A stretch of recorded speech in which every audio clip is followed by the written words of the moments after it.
Welcome to Bon Jovi Discussions. I have my buddy Keith today from Minnesota. How are you? I'm doing well. How are you? Good. I appreciate you taking time to come on the podcast before you start your workday. Yeah, no problem. I'm looking No forward better to it. way to start the day, right? Absolutely. Yep. Anyway, but before we get into our topic, I always like to ask, how did you become a Bon Jovi fan? Well, it actually started right at the beginning in '83. So like in '83, I think MTV was just a couple of years old.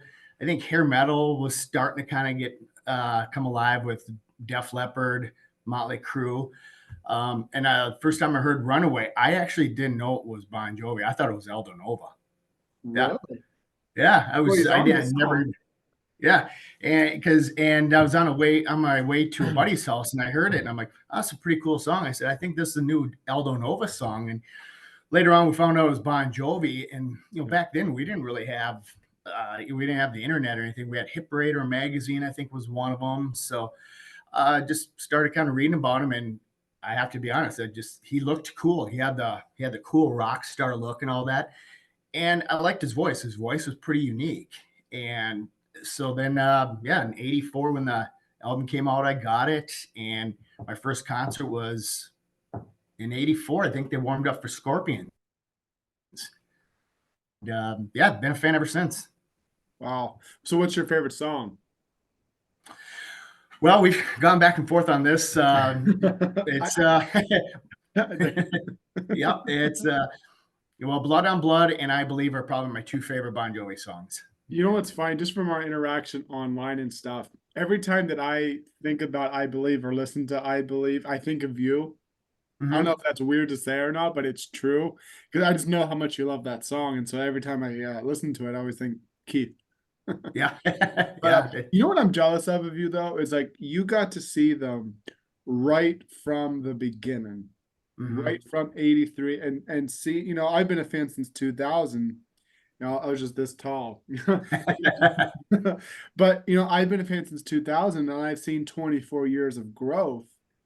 But someone like you who's seen the band since day one, since they were babies and just trying to make it big, hit it big, and then remain as a band all these years. That must be an incredible feeling to say, hey, I've been a fan all these years. Yeah, it is. It's You kind of fun, especially when I meet new Bon Jovi fans like you and a couple other people we talked about before, and just how your love for the band and when you started. But it is kind of fun to kind of see at the early '80s the hair, the way they dressed, and all that. But it was cool back then, Yeah. and to see them warm up for some of these bands because back in the '80s, I mean, you wanted to go and see the warm up band. I mean, and that's how you got to meet like these bands like Bon Jovi and that. And so as they kind of went through, I mean, the '80s for me, their first four albums are basically the soundtrack of my youth, and so I always go back to those four albums. And probably New Jersey out of all of them is my favorite one because I think that one there really showed to me just how much they grew in the 4 years. And that, Yeah. and then I know that you talk a lot about the '90s being kind of their prime, and when the '90s hit, grunge came on, and I was like, what happened to my youth? I mean, now I got to grow up. And going back and listening to some of those albums, it's like, yeah, it's just fun to kind of see how they've progressed and as songwriters and musicians, and then just how much their show has changed. You Oh, know. absolutely. You said it all perfectly. I think, in each era of Bon Jovi is special in its own way. You got 83 to 86 where they were just trying to make it. 86 is when they blew up with Slippery. And then New Jersey was such, and I say this a lot, New Jersey was such a special time for them because that was the out, a lot of people say Slippery When Wet was make it or break it. And it was. Hmm. So was New Jersey, because New Jersey, they had to prove they weren't just a one-hit wonder. That the band wanted to prove that they could still do it Yep. and still be the biggest band in the world, and they did. I mean, look at sold out stadiums, and what was it, five number ones on New Jersey or something like that. Yep. And so they were. It's not an opinion, it's a fact. They were the biggest band in the '80s, Oh, and absolutely. the way that they came back in the '90s, and like you said, the grunge era. Early '90s was grunge, late '90s was bubblegum pop, if you will. And Yep. so radio wasn't really focused on the 80s hair bands or the band, like bands like Bon Jovi. Like these days barely got any kind of radio play, but it was Hmm. massive overseas, and that's what kept the band alive. And then obviously, 2000 saw Crush and It's My Life, and that just kind of birthed the band. And Yeah. but it's just amazing that you look at a band of 40 years and their legacy speaks for itself. You know, Hmm.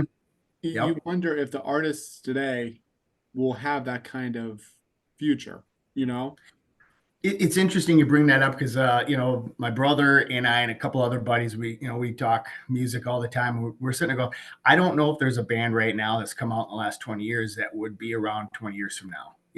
Mm. Um, but yeah, it's interesting when you bring up these days. I was at that tour, the show here, and that was the only Bon Jovi show I've ever been to that was never sold out. The arena Really? was half full because, like you mentioned, it didn't get a lot of radio play. Nope. And I think a lot of people were thinking, Bon Jovi, they're the hair metal, the blah, blah, blah. And, but so when Crush came out and killed it, I was so excited. Yeah. A new chapter, new era in Bon Jovi. So, Yeah. yep, they're my number one band. I mean, I probably listen to them every day. Me too. I was listening to before we talked. I rep them. Yeah, there you go. Yeah, I love all the stuff that you have. I'm jealous. I'm jealous in that sense.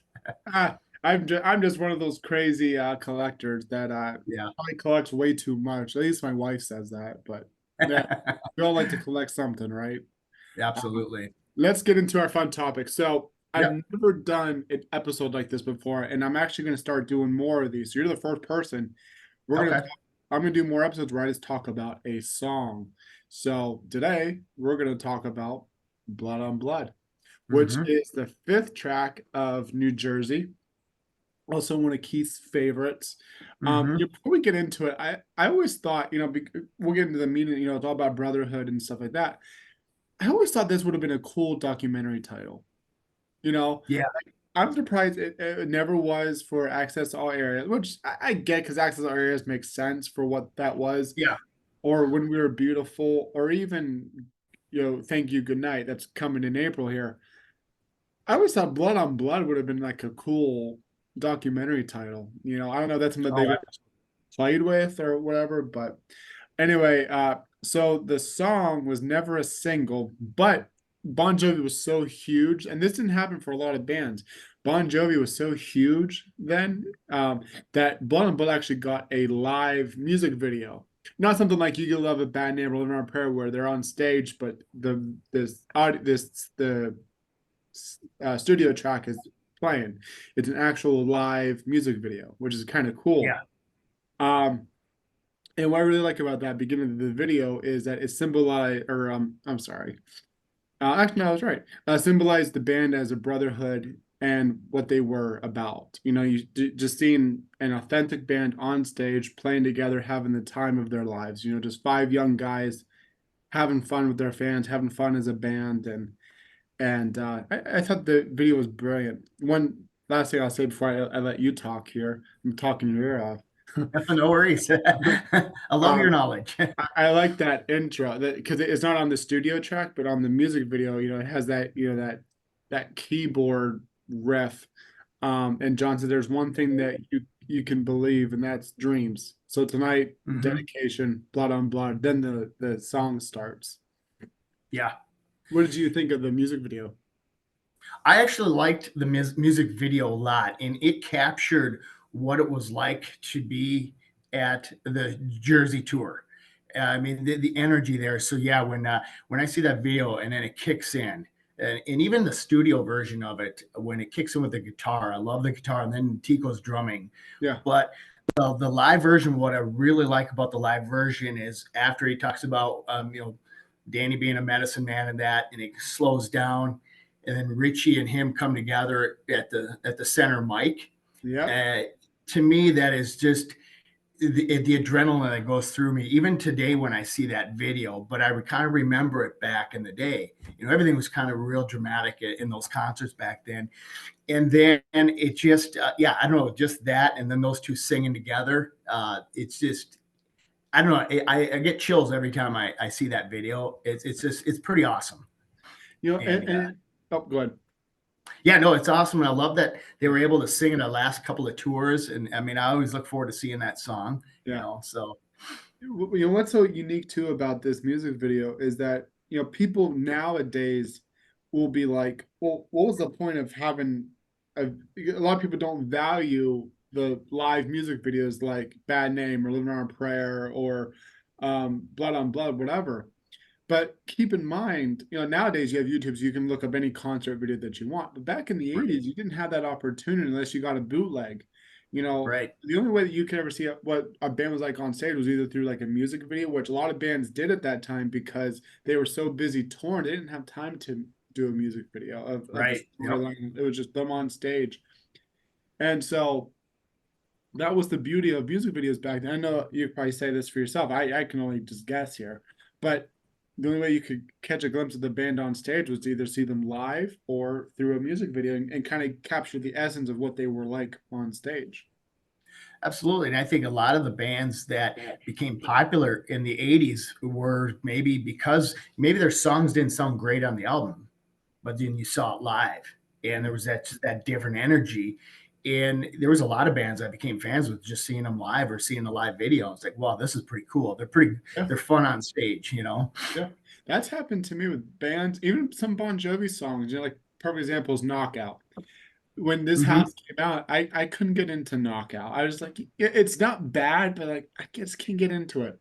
And then I saw it live, and I'm like, fuck, this is a good song. Like, and I listen to it all the time. It's probably there's so many gems on this, but it's in top tier of my favorites on this house. Yep.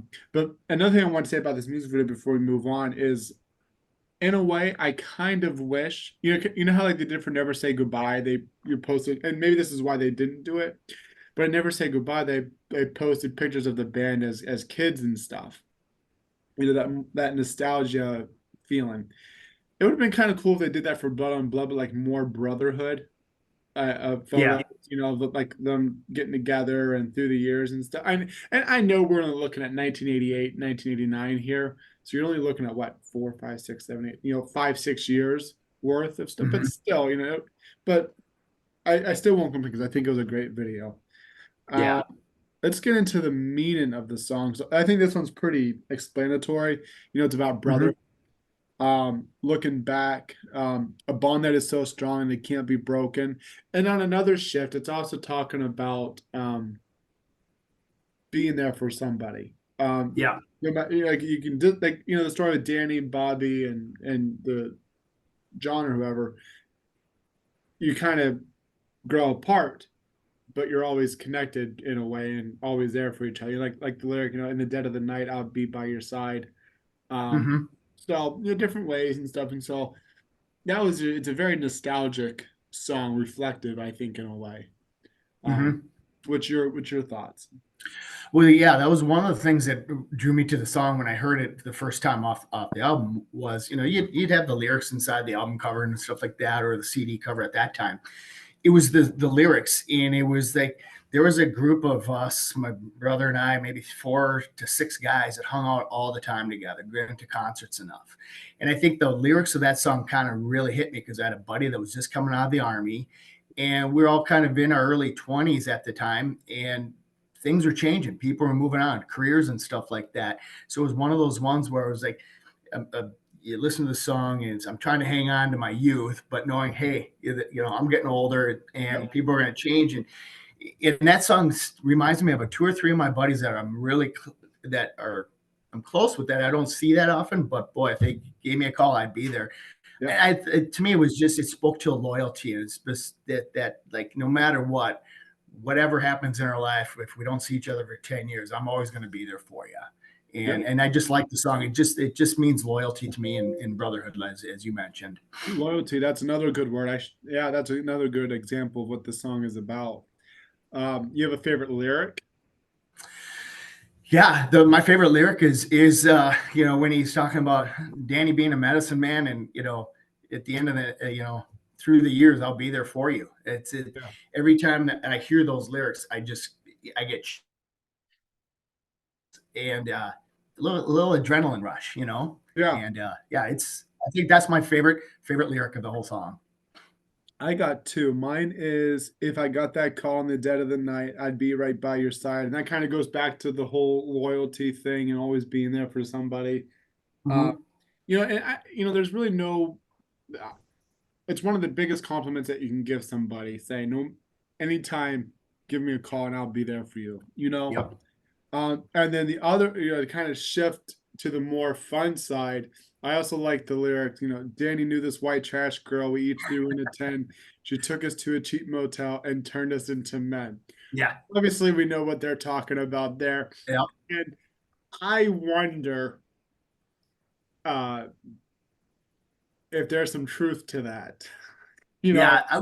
I was thinking the same thing. yeah, I'm trying to remember the top of my head. I know obviously John wrote, I'm trying to think if Richie or any other co-writers wrote that. Let me Was David Bryan in on that one?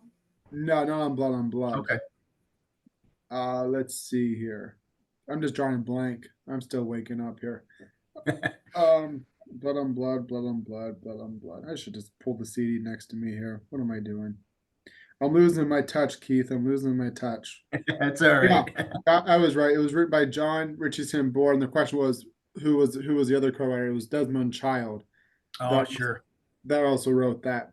So I just think that with how in depth that song is and about loyalty and all that. I also love the fun side to it. Like all the looking back all the fun times you had, and like going to this cheap motel and being turned into. Hmm.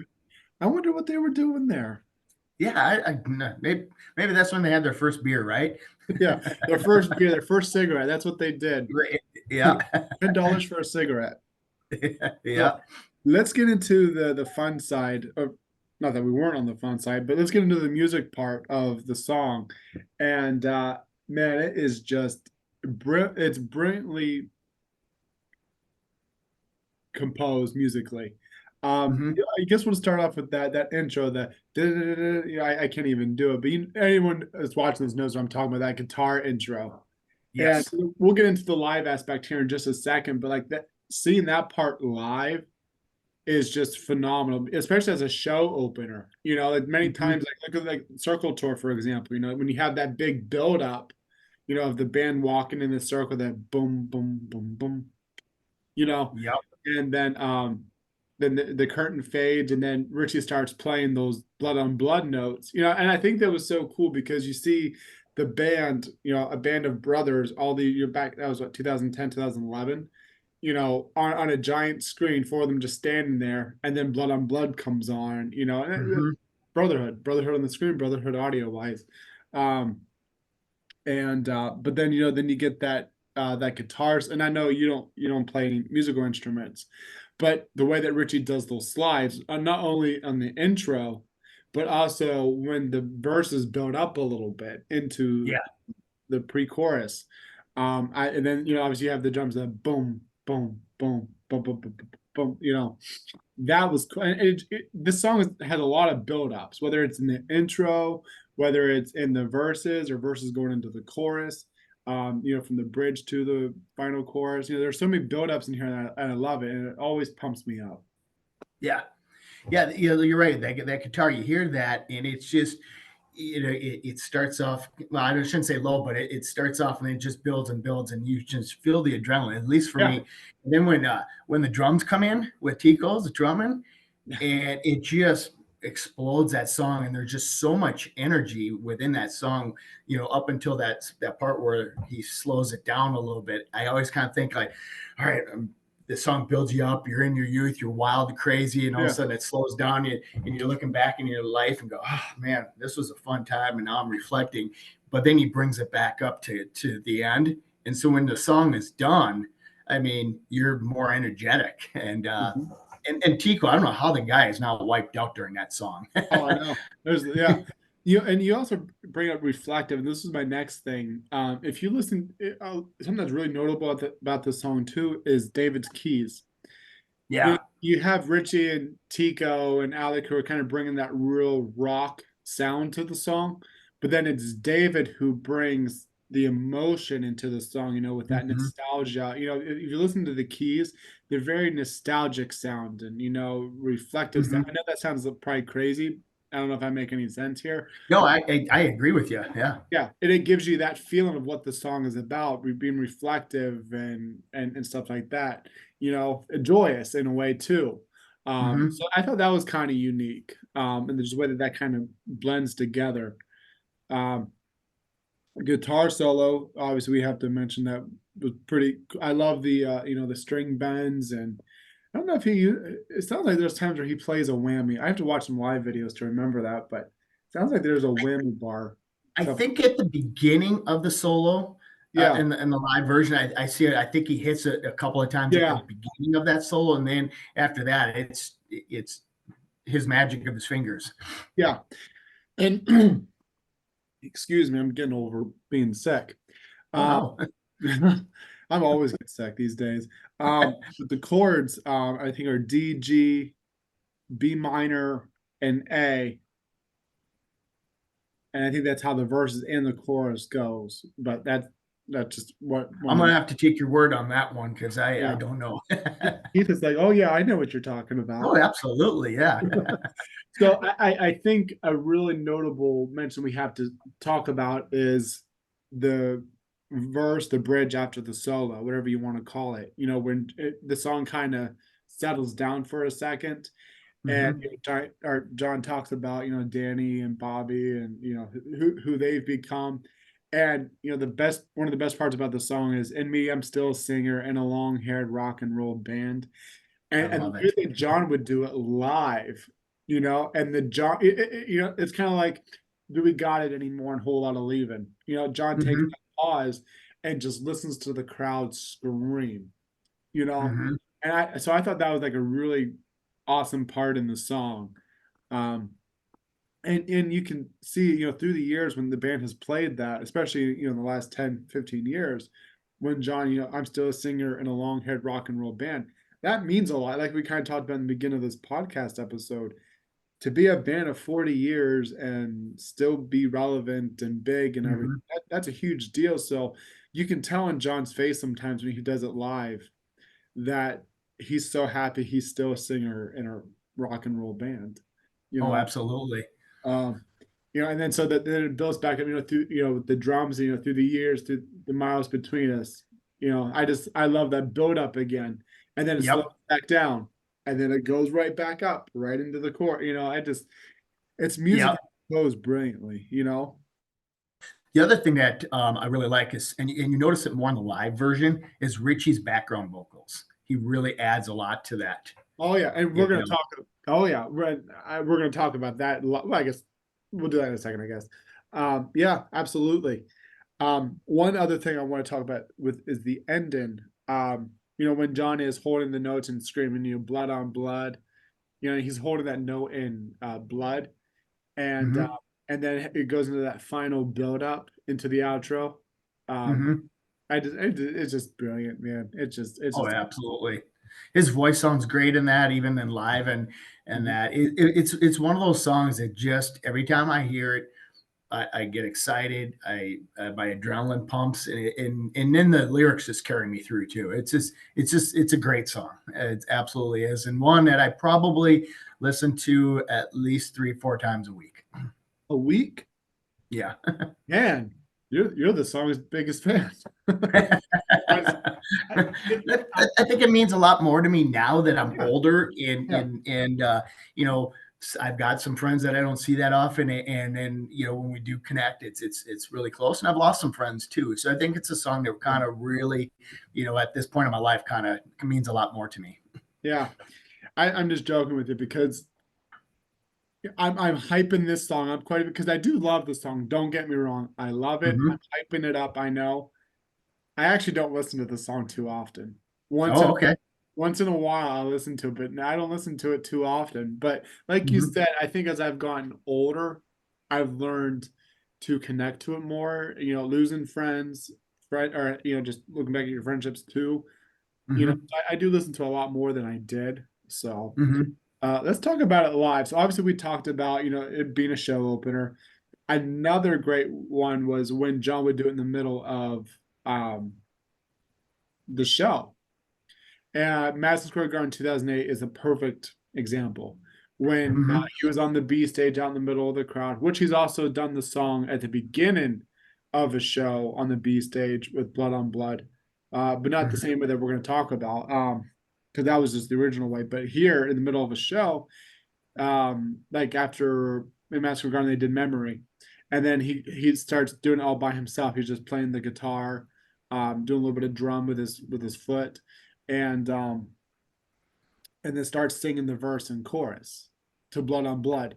And then that's when the band comes in. John takes his guitar off and he gets down in the crowd and he's smacking hands and saying hi to everybody as he's walking back to the main stage. And I think that's another great thing about this song too, is that it's connective to the band and the fans. You know, not only is Hmm. John talking about the band and um his friendships and stuff, but he's also talking about the fans, I think, because we've been Hmm. thick and thin with the band. And so I think that there's a shift focus to the fans too in this song. And John going through the audience and saying hi to everybody while he's making his way back to the stage. And I think that really symbolizes that. Yeah, I agree, and I think he's always in the last few years, and I don't think it was his last tour, but some of the ones where he's on the platform within the fans, I think he still wants to have that connection. I mean, now you go to the shows and there's what 20, 30 feet between you, the front row, and the stage now, and you don't have that same connection. So I think the connection with the fans has always been important, and I agree that song I think probably represents that now a little bit later on in his career. Yeah, absolutely. Another mention too, from the New Jersey tour, Alec John Such. This is one of his favorite songs that he's ever done with Oh, Bon Jovi. And so Alec would sing sometimes the bridge to Blood on Blood at some shows. And so there's videos on oh, YouTube, but I don't know if you ever, I'm surprised you've never I'm gonna seen. have to look that up. I'll have to look that up. Yeah. And so I just want to kind of mention that because, of Alec John Such and stuff Yep. like that. So one last thing I wanted to talk about too was, you looked, like yes, I was kind of watching so many different videos live of the song. And one of my favorite performances of this song is Moscow 1989 when Yes. they did it. Um, it turns from like what a 5-6 minute song to a 12-minute song because of the way that they do the bridges and the stuff like that. Um, I love John's build up from the bridge to the chorus. And then Hmm. he takes it back down, and then Richie comes in, and this is what you were talking about earlier. Richie's vocals on this are really good, especially when he gets a moment to sing. And I top of my head, the allergy messing right now is making me a little foggy, but he has really powerful vocals. He's singing "Blood on Yes. Blood" and other things, and then other times too. Like I said, Alec would step in. Not all the, and I don't think Alec was on this performance, as far No. as singing live. Um, and then John Ritchie, and when that final build up into the final chorus was coming, it was like a 15-second build up, and you have John Ritchie and Alec all with their guitars just standing playing all standing side by side together, and then going into that final chorus. Uh, Hmm. and then you kind of said this earlier, when John and Richie join each other at the microphone. That always gives me goosebumps, and like Yeah. that part in this live video proves that. It just gives you that brotherhood vibe and stuff like that. Yeah. It's interesting you bring up the Moscow one because it was I think over the weekend I pulled that one up and I forgot about just how long that song was there and then just how powerful it is. And I forgot that Richie did sing a little part of that and it was a great performance, absolutely Yeah, great performance. It's almost like I like the song live better than the studio version because of those moments where yeah, they bring it down and it after they talk about being there, they're coming together at the microphone and singing together. I mean, just the visual of it too gives it yeah, that electric punch. yeah. I always, we kind of talked about this a little bit ago. Live is always better. You know, Yeah. for most bands. Now, I've seen some bands that sound better on the studio album than they do live, but any band can get together. No, I shouldn't say any band, but most bands can get together and fix this and fix that and do this in the studio and make it sound good. like a lot of today's artists, but a lot of today's artists can't go live and sound that good. You know, Right. I won't mention any names here because I'll get crucified, but there's a lot of singers today that sound great in the studio, but you put them on a stage to sing live, they sound terrible. They can't hit those high Absolutely. notes. I shouldn't say terrible because that's mean, but they don't sound like they do in the studio album, you know? Hmm. And you're telling me that they sang this song, they recorded this song 6 months ago in the studio and they can't sing it now, you know? So, Yeah.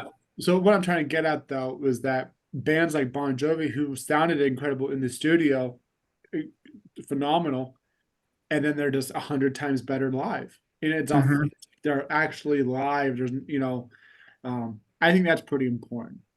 Yeah. Yeah. And I think that's the one thing that drew me to the band was even in the early days, you could tell that there was something there. But just going through the years, I mean, they're just a great live band. I would put them up there like with Def Leppard too. Def Leppard's another great live band, you know. Oh yeah, absolutely. Anyway, was there anything else you wanted to say about Blood on Blood? I know I kind of talked your ear off. No, no, nope. It was great. It was I loved talking about this. I was a great I love the opportunity. This was Yeah. fun.